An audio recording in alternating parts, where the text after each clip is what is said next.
Hello बच्चों। आज की वीडियो में हम पढ़ेंगे माता का आंचल पाठ के क्वेश्चन आंसर्स। तो चलिए वीडियो शुरू करते हैं। माता का आंचल पाठ के लेखक कौन है और ये पाठ किस पर आधारित है?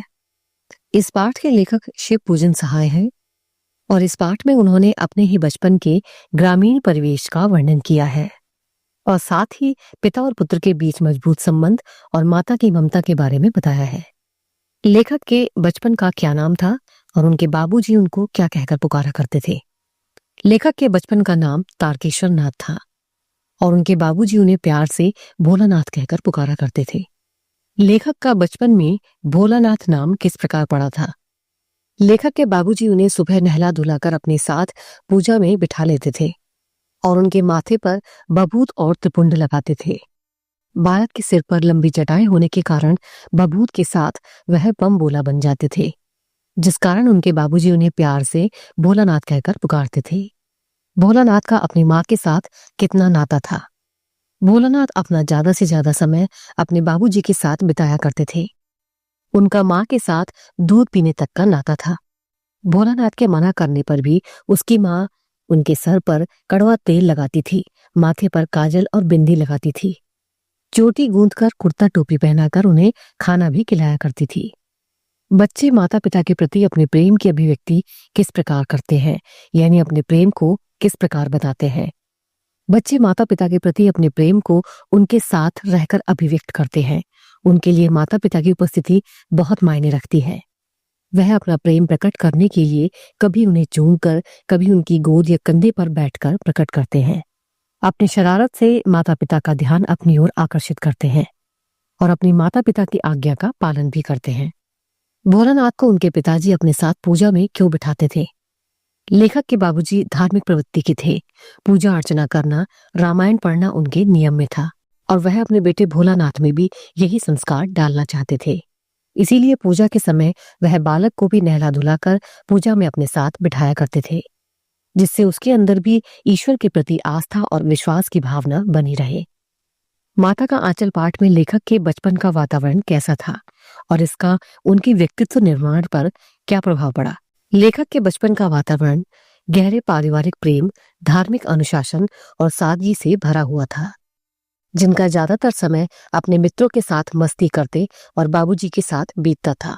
बाबूजी की दिनचर्या में सुबह उठकर पूजा पाठ करके राम नाम लिखकर गंगा तट पर मछलियों को खिलाने की क्रिया ने लेखक के बाल मन में नैतिक मूल्यों, धार्मिक आस्था और प्रकृति के प्रति संवेदनशीलता का संचार किया था। और वहीं माँ का आंचल उन्हें भावनात्मक सुरक्षा प्रदान करती थी। ऐसे ही परिवेश में रहकर लेखक के व्यक्तित्व का निर्माण हुआ।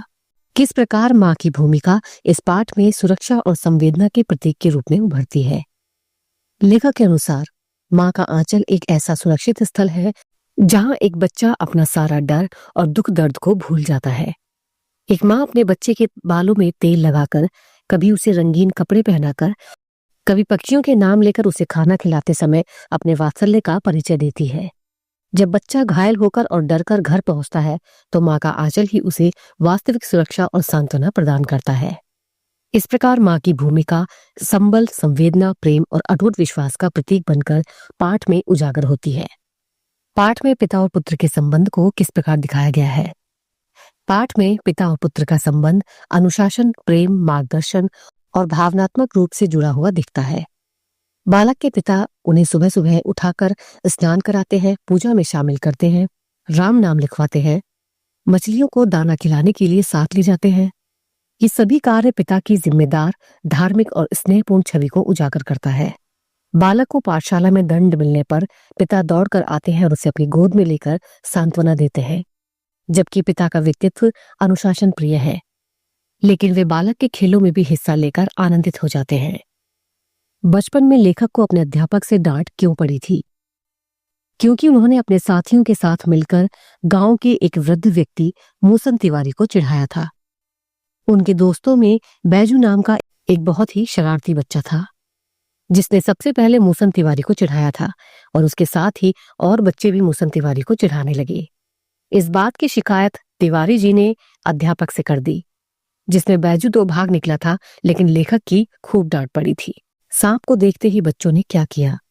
लेखक और उनके सभी दोस्त मिलकर चूहे के बिल में पानी डाल रहे थे, जिससे चूहे की जगह एक सांप बाहर निकल आया। सांप को देखकर सभी बच्चे डर गए और रोते चिल्लाते हुए इधर उधर भागने लगे, जिससे उन सभी को बहुत चोटें भी आई। घायल होकर भागते हुए लेखक सीधे अपनी माता की गोद में चले गए। भोलानाथ अपने साथियों को देखकर सिसकना क्यों भूल जाता था।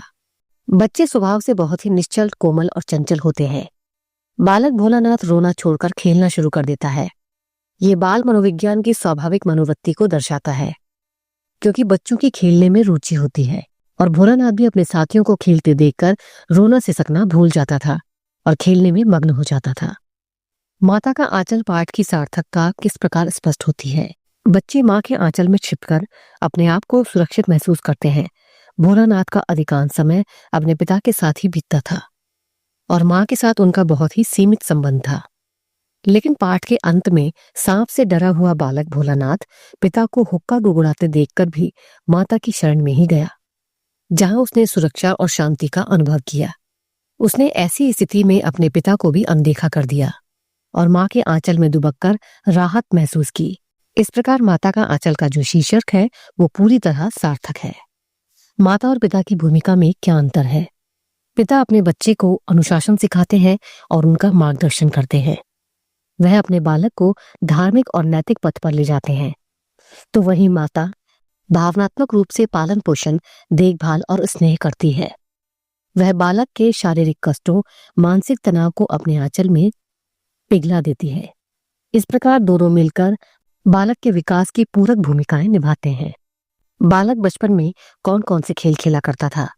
वह अपने बचपन में घर घर का खेल, शादी ब्याह का खेल, खेती बाड़ी का खेल और दुकानदारी करने का खेल खेला करते थे, जिसमें वह खुद ही खरीदार और दुकानदार बनते थे।